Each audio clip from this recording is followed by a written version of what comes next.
What's going on, people of social cam, Facebook, YouTube, whatever, wherever, everywhere?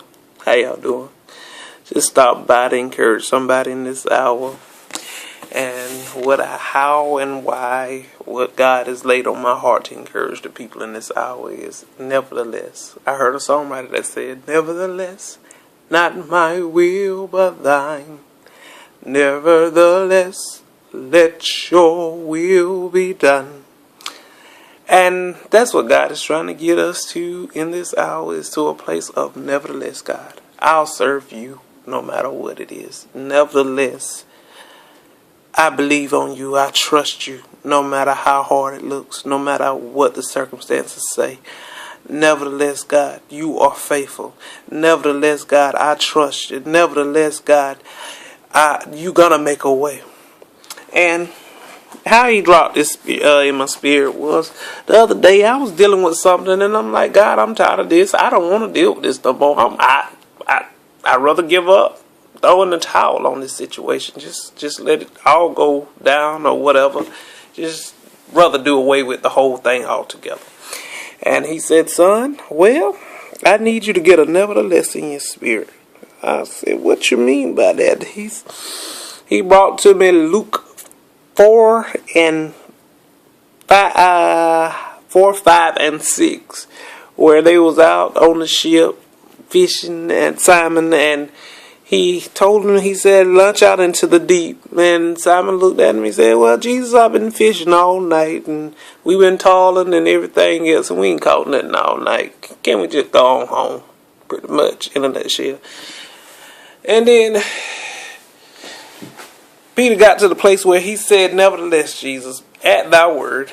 And when he did that, he let down his nets and launched into the deep. He drew up his nets, and when he began to draw up his net began to break because of the multitude of fish that he had. He had to end up calling his partners over to help him out. And that's the thing, God's saying, if we get to a place of nevertheless, that sometimes it'll not only bless us, but it'll bless somebody else.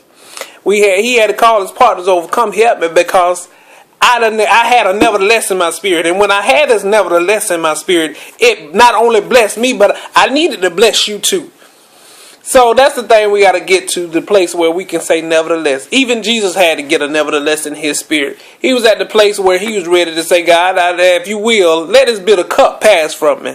And then he turned around and he said, nevertheless, at thy word, at thy will. It ain't even about me no more. It's all about you. So nevertheless, that's what we got to get to, people. We got to get to a place where we trust God no matter what it looks like, no matter what the circumstances is. Nevertheless, God, I bless your name and I trust you. So nevertheless, how hard the situation is, nevertheless, how the circumstances look, I trust you. I believe on you to work this thing out. There's a nevertheless that I have in my spirit, and I won't let it go, God. We got to get to that place where we say, I won't let this nevertheless go. I got a nevertheless in my spirit, God, and I'm going to trust you with it because you're going to work things out for me. That's what God does. He is a way maker. He is a provider. He does that. So if we begin to trust on him and have that nevertheless, he'll continue to make a way. He'll continue to show himself faithful if we remain faithful to him. If we believe on him like we say we believe on him.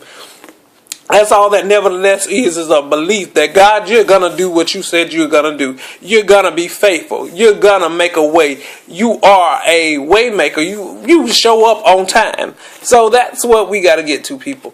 People of God, I ask that you be blessed.